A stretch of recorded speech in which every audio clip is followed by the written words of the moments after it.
You were hiding $200,000. Thanks to that money, I was able to buy a nice house. One day, my mother-in-law secretly bought a house without telling me. Furious, I confided in my husband. Well, just let her do what she wants. Forget about the $200,000. He started taking my mother-in-law's side.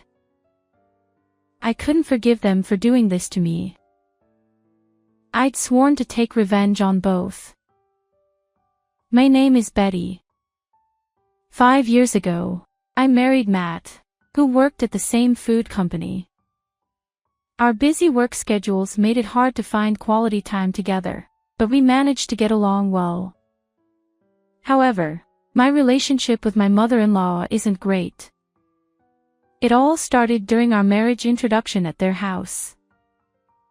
Once you marry Matt, you'll naturally support him and focus on the household, right? I replied, actually, I plan to continue working even after marriage. Matt is fine with it. She was surprised. What? Normally, when you marry, the wife should focus on the household. When I married my late husband, I quit my job and became a full-time homemaker. Deep down, I felt that way, but of course, I couldn't say it directly to my mother-in-law. I could only manage a wry smile and deflect the situation. Is Matt really okay with you continue to work? He comes home tired from work every day, and if you're not there, won't it burden him? Mom, that's just your perspective, right? I'm fine with it. Let Betty do what she likes. My husband's defense helped keep my mother-in-law from making more snide remarks, and after that, we left their house without further incident. Thank you today. If you hadn't stood up to your mom, she might have said even more hurtful things. My dad passed away, so she raised me all alone. She must have worried about a lot of things. Don't let it bother you too much. He stands up for me and cares about me. I'm lucky to be married to such a wonderful person. As we headed back to our apartment, I secretly felt happiness inside. After marrying my husband and living harmoniously together for 5 years, one day he approached me with an unexpected request. He wanted us to live with his mother. Hey, considering how often we're both away due to work, what if Mom moved into our apartment? Honestly, I'm not too keen on that idea. I guess it was a sudden strange suggestion. Forget I mentioned it. It was out of blue, and I couldn't easily agree to it. Thankfully, my husband backed down, and I felt relieved that we wouldn't be sharing our living space. About a week after my husband expressed his desire for us to live with his mother, I returned home late one evening. Work had been exhausting, and as I stood at the entrance, contemplating making dinner, I noticed the door was already unlocked. It seemed my husband had come home earlier than usual. Normally, he'd send a message saying he was on his way, but perhaps he forgot this time. Without much thought, I stepped inside. Hello. Ah, you're finally back. Oh, were you here? Is Matt home? Matt hasn't returned yet. I have a spare key from him, so I let myself in. What's going on? He gave a spare key to his mother. I never heard anything about that. I stood frozen in surprise as my mother-in-law suddenly appeared before me. She looked at me and said, Instead of standing there, why don't you make dinner? I've been waiting for you to come home. I stammered, haven't you had dinner yet? She replied, No, not yet. It's quite audacious to barge into someone's house and expect to have dinner, I thought. But I couldn't just send her away. All right. I understand. I can only make something simple, though. Is that okay? Wait, did some foodstuff disappear? I don't remember using that much. It seemed like the contents of the refrigerator had decreased since I last checked yesterday. Make something simple and quick. I'm starving. I replied. Please wait a moment. I'll prepare something right away. And so, I hurriedly cooked dinner and served it to my mother-in-law. She took a sip of the soup I had made and said, What is this? It's terrible. Ha! What did she just say? Clearly, she called my soup terrible. Did you not hear me say it's terrible? I wasn't mistaken after all. I heard correctly. You're always working, so no wonder you can only make such bland dishes. Quit your job and focus on your household duties. But Matt says my cooking is delicious, I protested. That's just flattery, obviously. Don't you understand even that? It seemed my mother-in-law still disliked the fact that I continued to work after marriage. For the next hour or so, she continued to make snide remarks. I'll be dropping by more often, so make sure to take care of things at home, she said as she left, seemingly satisfied with venting her frustrations. After that, 30 minutes later, my husband returned home. Hey! Did you give a spare key to your mother? Yeah, I did. Today, she suddenly showed up here, and it was such a surprise. And on top of that, she ate the meal I prepared and had the audacity to say it was terrible. Well, it's not a big deal. Sometimes these things happen. What kind of response was that? She just waltzed in and insulted the food I made. And yet, I was supposed to endure it. Well, it's your fault for giving her a spare key in the first place. When I said that, my husband got furious and argued back. You should have told me you were going to live with my mother. I'm exhausted, so I'm going to bed. I don't need dinner. And then I was the bad one.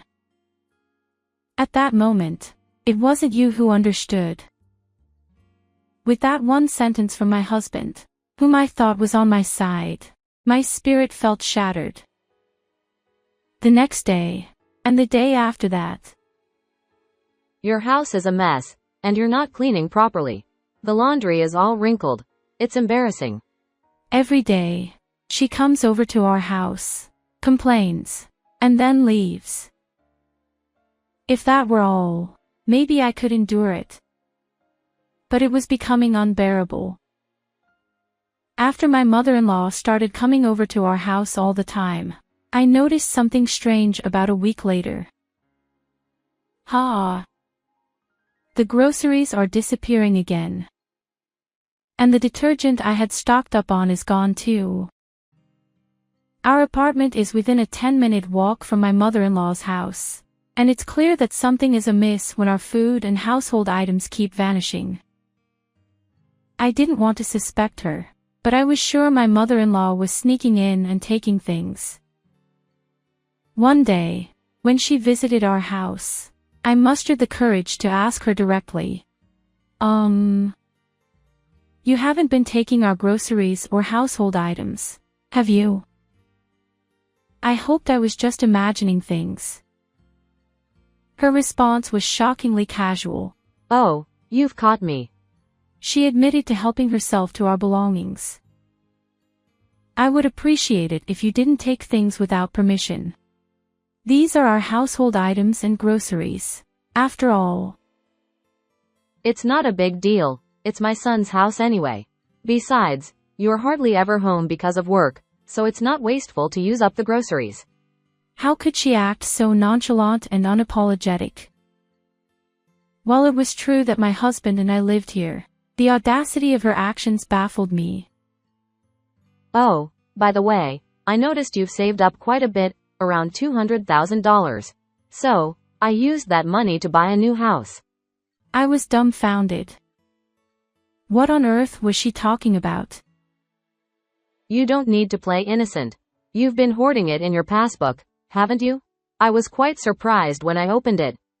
I had absolutely no idea what she was talking about. She used $200,000 in savings to buy a house without permission. And without anyone's approval. But wait, I can't withdraw money from the account with just the passbook, right? Do you know the PIN? I asked. Her response was infuriating. You had a little note with the PIN tucked into your passbook, didn't you? Oh, shoot. I had indeed kept a memo with the PIN, thinking no one would ever look at my passbook. More importantly, I wanted to live in a better house. It worked out perfectly. With a triumphant laugh, she left our home. I really couldn't forgive her. She had brazenly used our money without permission. When I told my husband about her actions, he dismissed it. Let her do what she wants. Forget about the $200,000. He treated it as if it were someone else's problem. Letting her use such a large sum of money without permission. I couldn't tolerate this any longer. Despite already being taken advantage of, I decided it was time for revenge against both. Letting her use such a large sum of money without permission, I decided to invite my mother-in-law to our house the next day and ask her again if she really bought the house. To have solid evidence, I discreetly activated the voice recorder on my phone before talking to her. Yesterday, you said you used $200,000 from my bank account to buy a new house. Is that true? Yes, it's true. I've already paid the down payment, and construction has begun. After all, I have your bank book. It's as good as bought, ha ha. I pressed further. Just having the bank book isn't enough. How do you plan to withdraw the money? Smirking, she showed me my personal seal. How? I have this seal. I couldn't believe it. So, you took my seal without permission, that's theft. She retorted. Call it whatever you want. You're useless around the house, and I had no idea you'd saved up so much. At least I'll put it to good use. It's fine. I'll give you the bank book. Thank you for coming all this way today. Despite my anger, I managed to restrain myself from hitting her and sent her home. I had evidence that she had taken the bank book and seal from our house. But for now, she could continue to be blissfully ignorant. The next day, I called my mother-in-law and invited her to our house to discuss the situation. I'm willing to give you the bank book, but withdrawing money requires personal identification. Could you leave the bank book and seal with me? I'll take care of the withdrawal. Her response was surprising. Oh, I didn't know that. Well then, I'll bring them over right away. Of course. There was no way I would withdraw $200,000. Besides, today, you can't just withdraw such a large sum without proper identification. How clueless could she be? Focusing only on the money, she seemed completely oblivious to the fact that her actions were criminal. With the bank book and seal back in my possession, I headed straight to the police station. What happened? Is there some kind of incident? Yes. My mother-in-law took my bank book and personal seal without permission and tried to buy a new house. Huh? Aren't you the one buying it? No, it's not me. My bank book and seal were stolen. I want to file a complaint. The police listened attentively to my story and accepted the complaint. That night, I informed my husband that I had submitted the complaint to the police. Your mother took my bank book and seal without permission, so I reported it to the police. She might get arrested. What? Why would my mom get arrested? Why?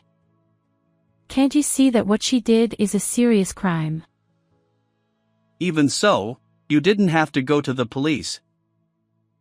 It's not just about letting her do whatever she wants. Why should I hand over a large sum of money to that old hag? Hey! Don't call my mom an old hag. Is it okay for in-laws to do anything they want? Should I just stay silent if they come to kill me? Enough of this nonsense. I didn't save up all this money just to give it away to my mother-in-law. She's nothing but a greedy old hag. That's enough. My husband stormed off to his room after hearing my words. When he returned to the living room, he handed me a divorce paper. I never thought you would say that. Sign this. I never thought he would always have such a thing. Well, if you're going to say that, I guess I can't help it. I was already fed up with you. Are you trying to threaten me? I'll sign it, so give it to me quickly. Perhaps he didn't expect me to sign it so easily. My husband looked a little surprised. After I finished signing, I showed the divorce paper to my husband. There. Is this okay? Yeah. Well, I'll submit this to the city office. I guess he didn't want to see me anymore. After that conversation, he hurriedly left our house even though it was midnight. He was probably going to his mother's house. 20 minutes later, my phone rang. Hello. What's the matter? It was my husband calling. I also told my mother that you filed a police report. I replied, yeah, so what? Could you withdraw the complaint? What? Impossible, I retorted. There's no way I'll withdraw it. Repentance. I won't forgive him for such a superficial apology. He'll probably do the same thing again anyway. As I thought that, my husband called again. What's going on? There's nothing to talk about, and I was about to go to bed. But it wasn't my husband on the other end of the line. It was my mother-in-law. She tearfully apologized, but does she really think that's enough to be forgiven? I won't forgive you just because you cried and apologized. And saying you didn't mean any harm. That's easy to say. Taking my bank book is one thing, but even my personal seal. I retorted. But I wanted a house. I've always lived in apartments until now. Are you seriously trying to use such a trivial reason to take someone else's money? You're a real jerk, I said. Why should I have to give you money for your silly reasons? I couldn't fathom it. Well, why didn't you ask your son? My son doesn't have money. Yes, I know. Even though we both work, I've been managing the household finances, I continued. Then when I saw that there were $200,000 in your bank account, I couldn't help myself. I see. But you understand that this isn't something that can be resolved with a simple apology, right? Reflect on it in prison. That money is what I've worked hard to save even before marrying your son. I can't forgive you just because you had a momentary lapse, I concluded. I tried to hang up the phone after saying that, but my mother-in-law persisted. Wait. I have a favor to ask. You're asking for a favor at a time like this. You've got some nerve. I mentioned that I paid the down payment, didn't I? Yes, you did. What about it? I've already paid $70,000 from my longtime savings as the down payment, and now I can't just stop the construction. So, Could you lend me $200,000? I promise I'll pay it back. How delusional are you? There's no way I'll lend you money.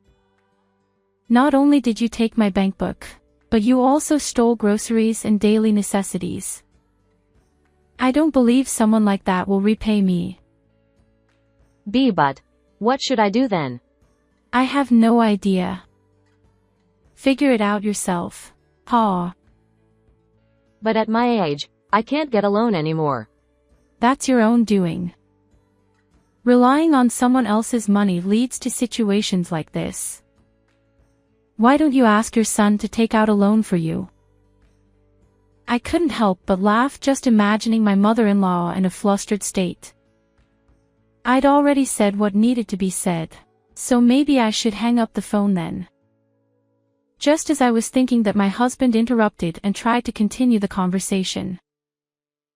Hey! Can't you do me a favor? Are you going to abandon my mother? You've also received help from her, haven't you?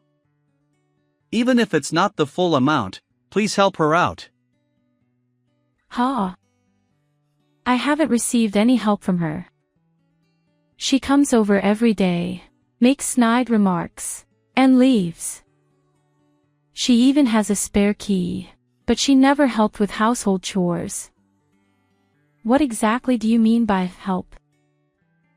After I retorted, he fell silent. He must have said that out of desperation.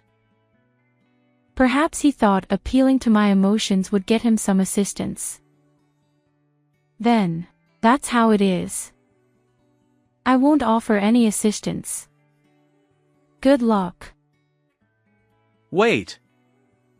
I'll figure out a way to take care of my mother, and we won't inconvenience you. Can't we avoid divorce? Well, it's too late now. Your mother is more important to you than I am, right? You never really stood up for me. I'm truly sorry. From now on, I'll also prioritize you, Betty. You don't need to care about me anymore. Tomorrow, I'll be a stranger. You can happily live with your beloved mother. After saying this to my husband, I hung up the phone. Feeling bothered by the thought of another call, I turned off my mobile and went to sleep. It seemed my husband didn't come back that day. They were probably comforting each other. The next morning, I took the day off from work and submitted divorce papers at the city office. From now on, my husband and I are complete strangers. Naturally, I don't care what happens to that mother-in-law. For the 3 days until I moved out of the house, my husband didn't bother having a proper conversation with me. Of course, I didn't initiate any conversations either. For now, I plan to stay at my parents' house after leaving this one. It's an hour's commute from work, but I can still manage. As I was leaving the house where I had lived until now, my husband said just one thing. I apologize for everything up until now. I ignored him and walked away. Before marriage, I loved him so much, but it ended so abruptly. Strangely, I don't feel sad or anything. In fact, being able to distance myself from this messed up family feels refreshing. There's no way I'll forgive them, no matter what they say. It's their fault for always siding with my mother-in-law and ignoring me. When my mother-in-law confessed to stealing my bank book and buying a house, I wish my husband had genuinely gotten angry with her. Both my mother-in-law and ex-husband underestimated me. I won't just be a victim, I'll fight back. Now, they're bracing themselves for a life of hellish loan payments. Let them work themselves to the bone.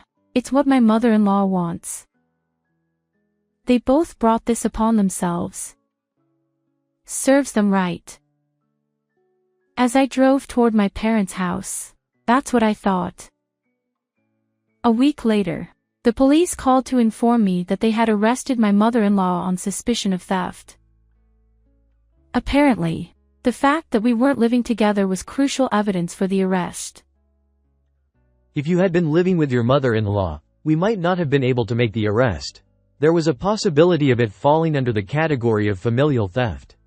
I see. Thank you for arresting her. I expressed my gratitude to the police and hung up. Hopefully, this will make my mother-in-law reflect on her actions while she's in prison. Just as I was thinking that, my ex-husband called. Hello. My mom got arrested. I already know. The police called me. It's impossible for me to keep paying the mortgage alone when my mom isn't here. So what? Don't tell me you're asking for my help again. Well. Don't ever call me again. I ended the call unilaterally. To ensure he wouldn't bother me further, I blocked his number and messaging app. 1 month later, I heard this story from a colleague. Hey, do you know? It might be impolite to tell you this, but it seems Matt has quit the company. My ex-husband and I both worked at the same company, but I was an office worker, and he worked on site. Since we rarely saw each other, this was news to me. Strangely enough, my mother-in-law's theft arrest also became a rumor within the company, and it seems my ex-husband couldn't stay there anymore. Of course, I didn't go around spreading such information intentionally. As for what happened to my husband afterward, I have no idea, but he's probably struggling with loan repayments right about now. 3 years later, I got married. The person I married had no connection to the company. We met elsewhere. He genuinely cared about me. My in-laws also adore me, and I love them too. Perhaps I can finally grasp true happiness. I sincerely hope that nothing like what happened back then will occur again. How did you find this story? Don't forget to subscribe to the channel. See you in the next video.